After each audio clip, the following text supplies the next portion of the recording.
साथ संगत जी, प्रेम से कहना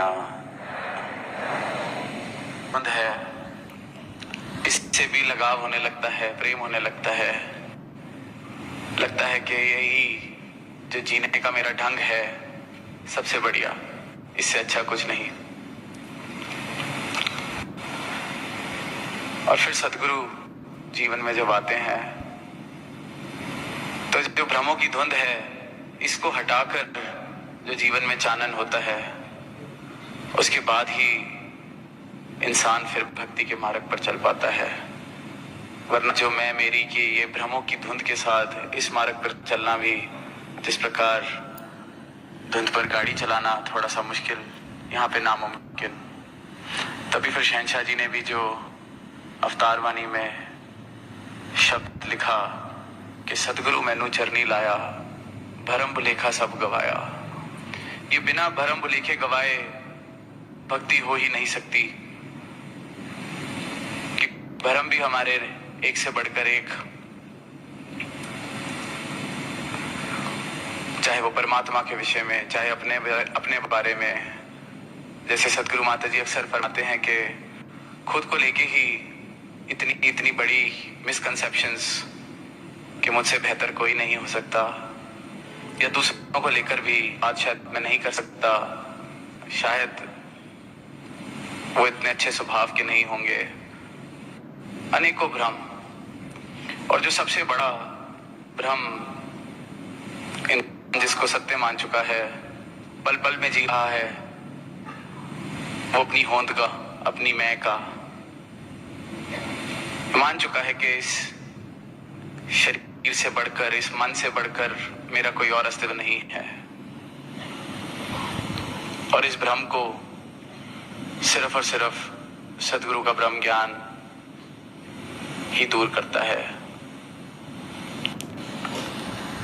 सदगुरु माता जी ने हाल ही में एक किस्सा सुनाया अपने विचारों में कि एक छोटा सा बच्चा रात सोया तो उसकी आदत थी मुंह खोल के सोता था। तो उसने रात को कहीं ये सपना देख लिया कि आज मेरे पेट में एक चूहा चला गया है। और जब वो सुबह उठा तो वो घबराया हुआ, लगभग हाथ पैर कांप रहे कि मैं एक चूहा खा चुका हूं। अपनी माँ के पास जाता है और उनको कहता है कि आप मुझे डॉक्टर के पास लेके चलिए, मैं चूहा खा चुका हूं, मेरे पेट में कुछ हो गया है, मुझे तकलीफ रही है। और जैसे अक्सर हमें लगता है कि बच्चों को कोई गलत फहमी या कोई नया मजाक, तो माँ भी उसको समझा के कहती नहीं ऐसा कुछ नहीं हुआ, आप ना घबराइए। पर वो बच्चा उस सपने को इतना अकीदा विश्वास उस पर कर लेता है कि उस बच्चे की तबीयत खराब होने लगती है, उसका पेट खराब होने लगता है, वो कमजोर पड़ने लगता है। अब ये सब देखकर माँ को लगता है कि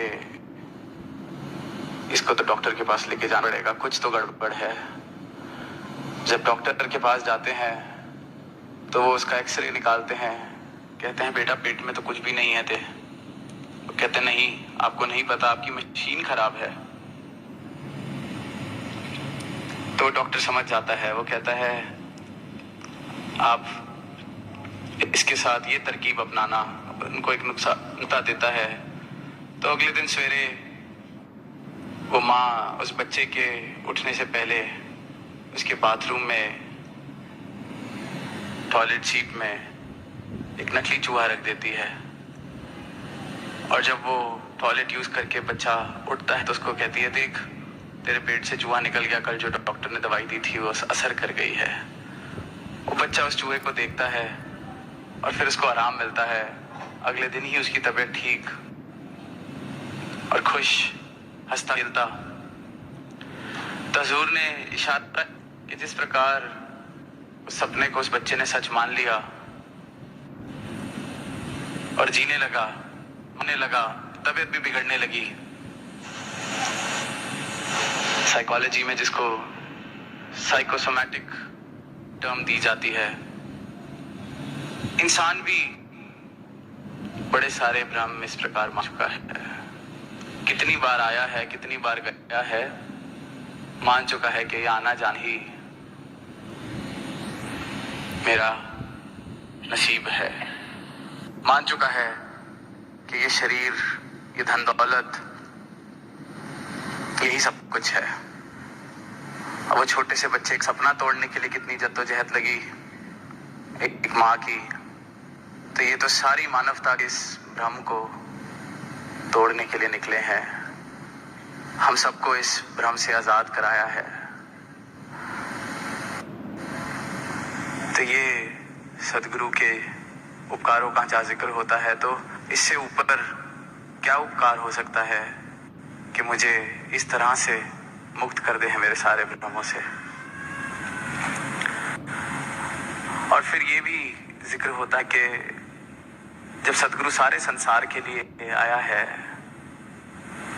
तो तक आवाज भी दी जा रही है, जो आज भी जिक्र हुआ कि इसके पीछे कारण भी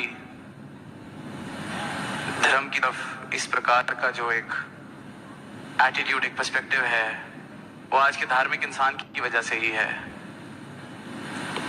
और फिर कई बार मेरा अपना अहंकार, मेरे अपने भ्रम, मेरी अपनी दीवारें जो मैं अपने आसपास लगा बैठा हूं कि रोशनी आए तो आए, दीवार बन के बैठा हूं, अगर वो आए भी तो किस रास्ते से आएगा, किस रास्ते से मैंने अपने आसपास दीवारें बना ली हैं। और अगर हम एक बारी के लिए आध्यात्मिक पहलू को छोड़ भी दें, अपने साधारण जीवन का ही जिक्र करें, कितने रिश्ते, कितनी ऐसी दूरियां, कितनी ऐसी गलतफहमियां सिर्फ इसलिए हैं क्योंकि मैं अपनी राह में खुद दीवार बन के बैठा हूं। अगर वो दीवार हम गिरा नहीं सकते तो कम से कम उसको एक दरवाजा बनाने का प्रयास करें कि कोई दस्तक तो दे सके। अगर दरवाजा बनाना भी मुश्किल लगता है तो कम से कम एक खिड़की से शुरुआत करें, एक खिड़की तो बना ली जाए, धीरे धीरे दीवार भी गिर जाएगी। तो जहाँ ये बेनिफिट ऑफ द डाउट की बात अक्सर सदगुरु माता करते हैं, तो ये बेनिफिट ऑफ डाउट की छोटी छोटी खिड़कियां बनानी शुरू करें इस दीवार में, नजदीक आए और वहीं फिर इस आध्यात्मिक रास्ते पर भी अपने भ्रमों की दीवारों को तोड़ें। तो परमात्मा तो इंतजार ही कर रहा है विराजने का हर एक घट में। एक और छोटी सी कहानी दास को याद बख्शें कि जैसा आप जी चाहते हैं